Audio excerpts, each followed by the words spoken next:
तमाम ज़िम्मेदारान का, ट्रस्टियान का, गेटवे पब्लिक स्कूल के तमाम ट्रस्टियान का मशकूर हूँ जिन्होंने आज इंटरेक्शन करने का मौका दिया। ये मेरी खुशकिस्मती है। इफ़ेक्टिव पेरेंटिंग या राहें कभी बंद नहीं होती, अपॉर्चुनिटीज़ नेवर सीज, क्योंकि हालात रिकॉर्ड बनते हैं मंजिल को पाने में। मैं शुरू करता हूँ अल्लाह के नाम से, जो हमें हिदायत देने वाला है और किसी की कोशिशों को नाकाम नहीं करता। इफ़ेक्टिव पेरेंटिंग की बात हम करेंगे। चूँकि 2, ढाई, 3 घंटे के वर्कशॉप हुआ करते हैं, तो मैंने कुछ पॉइंट्स या ख़ास एब्स्ट्रैक्ट किए ताकि टू द पॉइंट बात हो और ये वक्त का सही इस्तेमाल हो। मैं चाहूँगा लोग जुड़ते जाएं और जिन लोग जुड़ चुके हैं वो अपने करीबी अहबाबों से कहें कि हमसे जुड़ जाएं।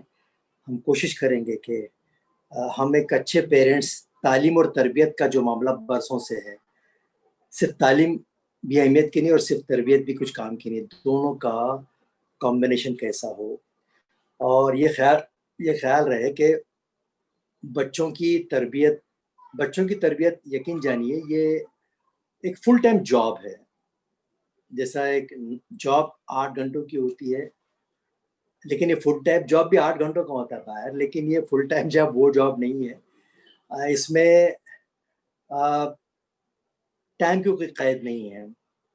8 घंटे करने के बाद बाहर का जॉब ख़त्म हो जाता है, लेकिन ये जॉब नॉन स्टॉप जारी रहता है। और अगर इसको तरबियत को एक ट्रेनर की हम जिम्मेदारी लेते हैं आने वाले नस्लों को संवारने की, ये कुदरत ने जो हमारे में जज्बा और प्यार दिया है अपनी औलाद के लिए, तो ये नौकरी फुल टाइम वाली नौकरी के अहल कैसे बने, जज्बात से, ख्वाबों से, ख्वाहिशात से ये पूरा नहीं होने वाला। ये बच्चों की तरबियत, उम्दा तरबियत तो चाहता है हर कोई चाहता है, इसमें कोई डाउट नहीं, इस बारे में सब मुखलिस होते हैं। लेकिन खुद को तैयार करने का, कि दूसरों को तरबियत करवाना चाहते हैं या तरबियत लेना भी ज़रूरी होता है। तो आज हम उस पर गौर करते हैं कि बच्चों की तरबियत शुरुआत होती है सोचों से। माँ बाप की जैसी सोच होती है वहीं से बच्चों की तरबियत। सोचों का ताल्लुक ख़ानदानी विरासत से होता है। यकीनन सुबह से शाम तक 24 घंटे जिस माहौल में बच्चा हमारा पलता है, अपने घर, अपने ख़ानदान, रिश्तेदार, पड़ोसी, मोहल्ला, दोस्त, अहबाब, और सबसे ख़तरनाक चीज़ जो आजकल आई है वो है सोशल मीडिया, ये फेसबुक और ये फलां चीज़ें। एक अंदाजे के मुताबिक 31 से 35 करोड़ लोग फेसबुक, सोशल मीडिया के शिकार हैं।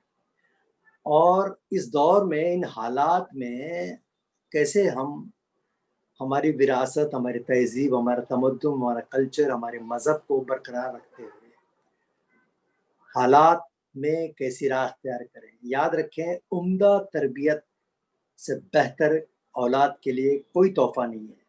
जायदाद वगैरह छोड़ दीजिए, उम्दा तरबियत और जो वालिदैन अपनी औलाद को दे सकते हैं, इसके लिए अमीर गरीब होना ज़रूरी है, सबके पास हो सकती है।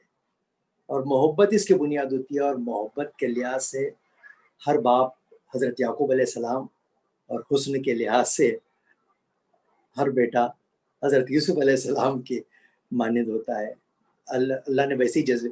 तो माहिर नफ्सियात का कहना है कि जिस बच्चे को इब्तिदा से ही मोहब्बत न मिले, मोहब्बत के लिए पैसे दरकार नहीं होते, तो बच्चे की ज़िद पूरी करना मोहब्बत नहीं है, माफ़ करना। हर बेजा ज़िद, उसी पूरी ख्वाहिशात को पूरे करना, बेहिसाब फजूल खर्ची करना, ये मोहब्बत नहीं है। मेहनत सिर्फ, ये जो मेहनत होती है मोहब्बत वाली, ये इसमें दिल और दिमाग रखने वाली चीज़ बहुत ज़रूरी है। मोहब्बत के नाम पर अमल का इज़हार, एटीट्यूड, बच्चों से आप किस तरह से, ये मोहब्बत एक प्रोटेक्शन है, एक तहफ़्फ़ुज़ है, प्रोटेक्ट करता है।